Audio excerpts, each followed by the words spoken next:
Today, we are interviewing Derek Logue, the writer and thinker behind the book Once Fallen. Welcome to our program, Derek. Thanks for having me, Tom. You have written a great book, it looks like. I have read sections in it, and it's a great write. And I wanted to start off with what made you want to write a book regarding sex offenders and sex offender laws as they are in the country today? Well, as you know, Tom, I've been an advocate for the rights of former offenders going on 6 years now, and there really hasn't been a whole lot of information from our side of the fight. Everybody's familiar with the John Walshes and Mark Lunsfords of this world, and there is certainly a lot of misinformation out there, and I just wanted to give a different perspective because it didn't seem like there was a lot of perspective from our side of the argument for the longest time. So that was a great part of my inspiration. Well, there's a lot of people that I guess are on this list, the registration list, that is, of sex offenders in the United States. I understand it's in the hundreds of thousands, but you're a rare bird, if you don't mind me calling you that, because you're the one that apparently out of all these people has stood up and actually wrote a book about it. Not only are you writing about a topic, but you've actually lived it. What was it like, or what is it like, to be a registered sex offender in our country today? Well, I certainly don't want to come off sound like I'm complaining or anything, but it's very difficult, and part of the reason why I wanted to write the book was to give people an idea of the practical impact of these laws on somebody who is convicted of a sex crime and has to abide by them. We've passed so many laws in this country without a second thought as to the consequences. So I wanted to illustrate the impact firsthand, and I've lived through it, and I've also done, besides doing it, I've also done my research on the subject and found that a lot of individuals experience more or less some of the same issues that I did as far as treatment, as far as readjusting to life on the outside of the gates of prisons, and just trying to rebuild their lives after, serving their sentences. Your book, Once Fallen, is actually written in two parts, if I understand it correctly, and there's a first part dealing with who you are as an individual, your trials and tribulations going through the process. What did you learn about the criminal justice system as it applies to sex offenses in this country from your own personal experience? Well, I was a criminal justice major in college. I do have a bachelor's in justice studies, but at the time, Megan's Law was a pretty relatively new idea. It was a very maverick concept at the time, and people didn't honestly believe that it was going to stand up to the U.S. Constitution back during the days that I was taking my criminal justice classes. Times have really changed. Obviously, now we feel like we can't do enough to people convicted of sex crimes, mostly because we think the absolute worst. So we've gone to a society that pretty much we've passed laws without a single consequences to what happens when these laws take effect and how they impact individuals or their loved ones, or even society for that matter. But does the book help the reader, especially that reader who is genuinely concerned about justice in our country? Don't you think that reader, when they, having read your book, come away with some idea that these laws are not in the center in any way, shape, or form? They're really skewed on the side. Is that what they'll come away with? Well, I certainly would like to think so.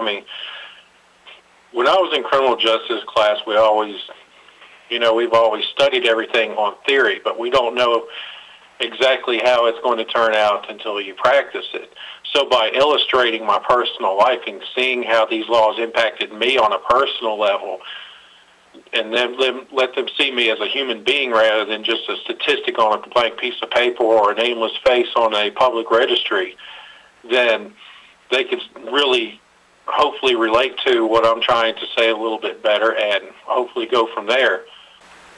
Well, what about a person who might consider reading your book? Maybe it's a mother and father. They've got a couple of teenagers at home, and they're concerned about these laws only insofar as a perpetrator harming their teenagers. But is there something else you would tell them that maybe they ought to know about these laws on the defensive side of the fence?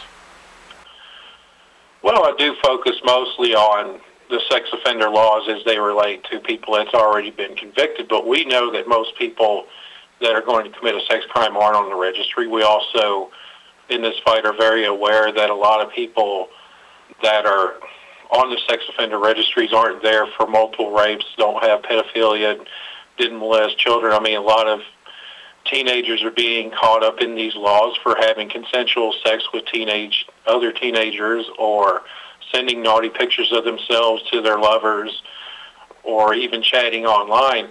And I'm not trying to whip up a panic, but we're trying to warn the people that, yes, you know, if you're not too careful, you're not educating your children about proper sexual behavior, then yes, they could get caught up in these laws and get listed on the same sex offender registries to pedophiles and repeat rapists. I was watching the news last week when the Roman Polanski case was broadcast in the news. They had several politicians on talking about the procedures for bringing him back to justice. I mean, shouldn't I feel comfortable in getting 95% of the information that's correct from TV news? Doesn't that help me get a full picture of what's going on? Well, not really, because the mass media is a business, just like the politicians are running a business.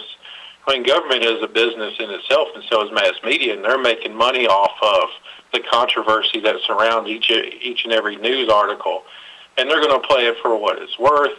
There is a lot of misinformation out there, and my book, at least in the second half of the book, when I get into the statistics, I debunk a lot of the myths and theories that are put out there that people know by heart, and you'll come to understand eventually that everything that we've learned from the mass media about sex offenders and sex offender laws are just completely backwards from what they really are.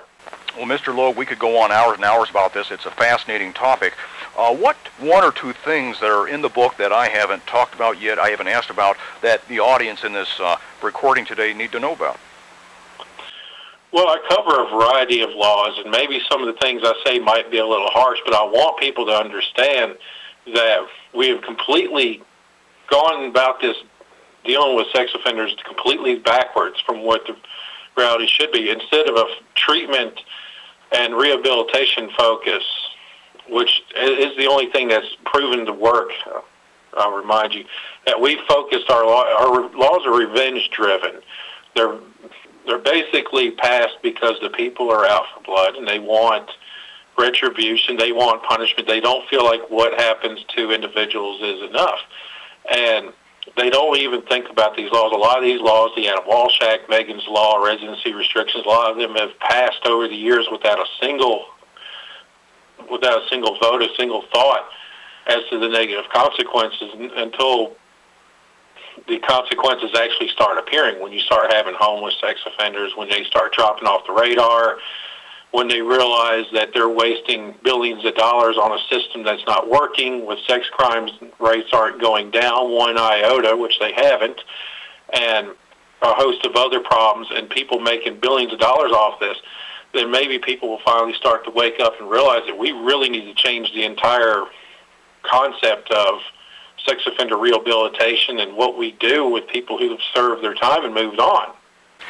Well, your book, again, is Once Fallen, and for our audience, that's available at Amazon.com. And how else can they acquire this book, Derek?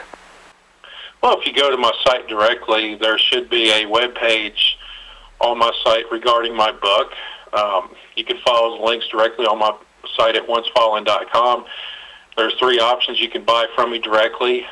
You can buy a CD-ROM version, which includes my reference library, so you can do some research on your own to show that everything that I pretty much said is true, and also that you can, if you own an Amazon Kindle, you can order it through Amazon, but that's only if you own a Kindle. Right now, it's only available as an ebook, but in the future, I do hope to make it a printed copy. Well, Mr. Derek Logue, thank you for being on our program today and discussing your fascinating book, Once Fallen. Thank you. This is Tom Madison with So Clear